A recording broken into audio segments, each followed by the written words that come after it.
Hey guys, Teacher Mads por aqui. Teacher Daniel na área. E no vídeo de hoje nós vamos trazer para vocês mais 10 verbos muito usados em inglês, parte 2. Inclusive, se você perdeu a parte 1 desse vídeo, eu vou deixar o link aqui na descrição para você conferir essa aula completinha. Aposto que você já sabe o que eu vou te pedir. Gente, antes de começar o vídeo, já dá um like aqui para não esquecer, já ajuda aqui, fortalece o canal. Não é inscrito no canal, se inscreve. E como você já sabe, esse é o vídeo parte 2, vai ter a parte 3. Então já ativa o sininho pra gente avisar quando esse próximo vídeo sair. E aí, bora pro vídeo?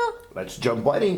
E para você que acompanhou a parte 1 desse vídeo, você já sabe como o negócio funciona. As estruturas das frases em inglês, elas têm uma ordem sim. O famoso sovaco, sujeito, verbo e complemento. Bom, então uma dica que eu vou dar pra vocês, gente. Se você tem alguma dúvida ainda dessa estrutura do sovaco, de como montar frases em inglês, vale a pena conferir esse vídeo que a gente deixou aqui na descrição, tá bom? Não perde tempo. Quando acabar esse vídeo, vai lá na descrição, clica no vídeo, assiste para tirar todas as suas dúvidas que vale a pena. E para você que de repente ainda não entendeu a importância desse vídeo, Qual a importância, teacher, de saber os verbos? gente, quanto mais verbos você souber, tiver mais automático na sua cabeça, mais chance você tem de se comunicar melhor, de montar frases diferentes. Então, bora para o nosso primeiro verbo de hoje?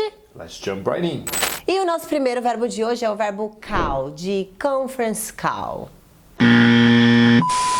Bom, e a gente fez essa ceninha toda para chamar muito a atenção de vocês, porque principalmente depois da pandemia, essa história de conference call... Virou uma realidade, né? Exatamente, ficou um negócio muito popular aqui no Brasil. Porém, o que eu vejo de gente aqui no Brasil falando call e conference call... Gente, call é vaca. E as pessoas... É isso mesmo, vaca é o animalzinho. E eu tenho certeza que quando você está naquele meeting, naquela reunião, o que você quer dizer é que você tem uma conference call. I have a call. E não I have a call. Você não tem uma vaca e sim, você vai fazer uma chamada com alguém online. A não ser que você realmente tenha uma vaca. Aí tudo bem. Não tem problema nenhum. Tá tudo certo. Inclusive, eu quero saber de você. E aí, já cometeu esse erro? Comenta aqui pra gente que eu quero saber tudinho. Então, olha só, esse verbo no presente, ele fica assim. Call, ele escreve com A, mas ele tem um sonzinho de O, call, ok? E no passado ele fica com ED, a gente coloca um ED no final do verbo, graças a Deus, porque ele é um verbo regular, ok? Mas também muito cuidado com essa pronúncia, eu escuto muitos alunos pronunciarem assim, called, porque a gente pronuncia assim, né? A gente acaba... de pronunciar todas as letras que estão na palavra. Exatamente. E não é o caso. Ok? Então, nesse caso, para você pronunciar no passado, ela vai ficar assim, called, called. Tem que jogar a linguinha lá para cima, called, ok? Um exemplo, então, aqui para vocês no passado. Eu chamei a minha irmã ontem.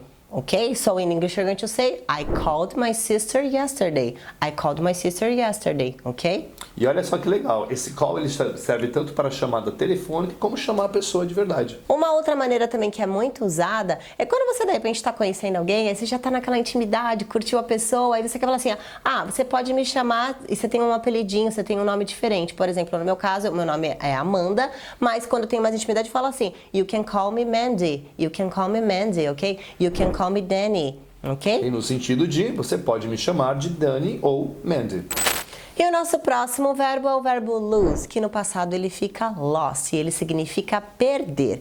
Vou dar até uma dica aqui pra você. A gente usa esse verbo mais pra objetos, coisas que a gente consegue pegar. Então, de repente, perdi um caderno, perdi uma folha, uma caneta, objetos, coisas que são palpáveis, ok? Falando nisso, I lost my cell phone. Ah, não se preocupa que a gente vai achar, daquele não saiu. Bora pro nosso próximo verbo. E o nosso próximo verbo é o verbo find. No passado ele fica found e ele significa encontrar. Falando nisso, I found your cell phone. Falei que precisa tudo isso? Nossa, que amor ao telefone, hein? Deus me livre, sai. E o nosso próximo verbo é o verbo give, que é o verbo dar. E no passado ele fica gave. E aproveitando essa situação que você achou o meu telefone celular, give it to me. Give it to me. I gave the cell phone to her. I gave it to her. He gave it to me. E o nosso próximo verbo é o verbo feel, que ele significa sentir. E o passado ele fica felt, ok? Ah, falando nisso, como vocês puderam ver aqui na ceninha anterior e na anterior, né? A gente fala desse jeito? Pode ser.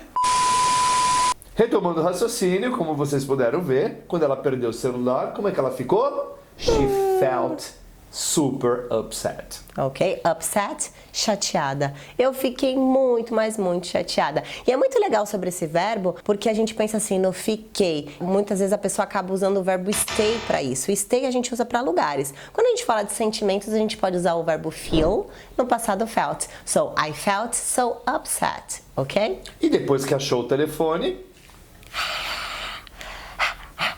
she feels good. Nossa, que vergonha você dançando aí, fazendo essas maluquices e o pessoal em casa assistindo tudo isso aí que você tá fazendo.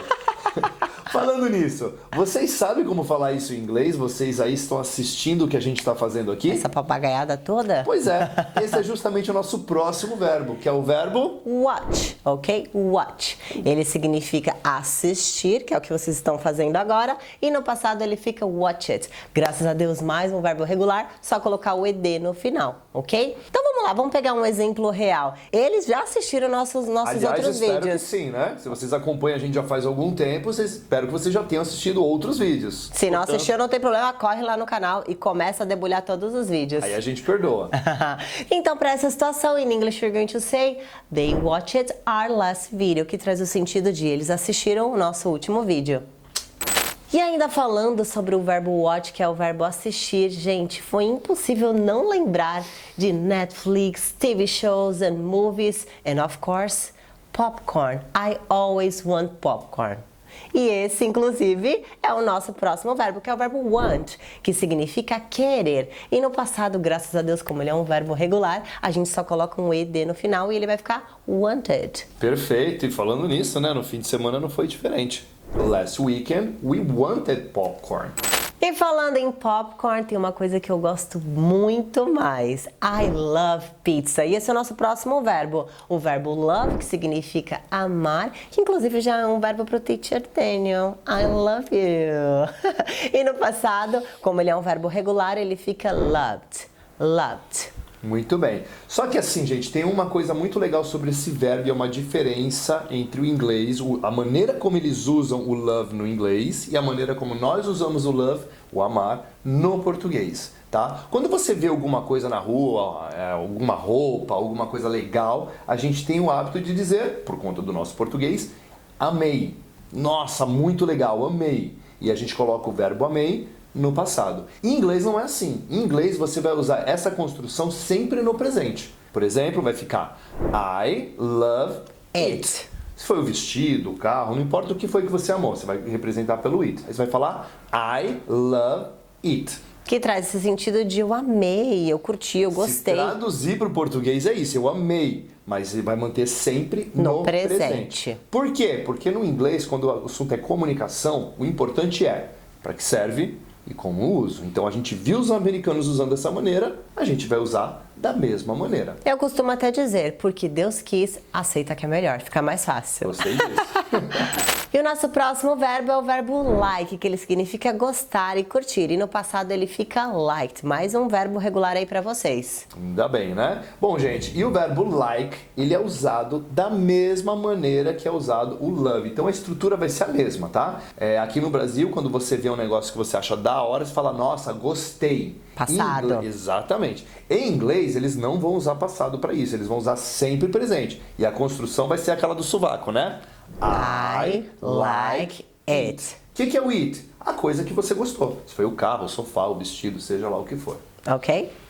E o nosso próximo verbo é o verbo need, que é o verbo precisar. E no passado ele fica needed. A gente acrescenta um ed no final. Inclusive, essa foi uma situação que aconteceu recentemente. O teacher dele ficou meio doentinho. Quando ele acordou, um monte de coisa para fazer, trabalho pela frente. E ele precisava muito de um café. Então, nessa situação, em English, we're going to say, he needed some coffee. He needed some coffee. E esse exemplo ela falou no passado porque, apesar de ser essa semana, essa situação aconteceu há 2 dias atrás. Agora comenta aqui que a gente quer saber quais desses verbos você não conhecia e se você conhecia todos, comenta aqui também. Agora peraí, você tá aqui até agora e ainda não deu um thumbs up aqui pros teachers? Fala sério, né? Dá um Já thumbs up curte aí. esse vídeo, se você não é inscrito no canal, corre, se inscreve, ativa as notificações e vemos você No nosso próximo próximo vídeo. vídeo. Bye!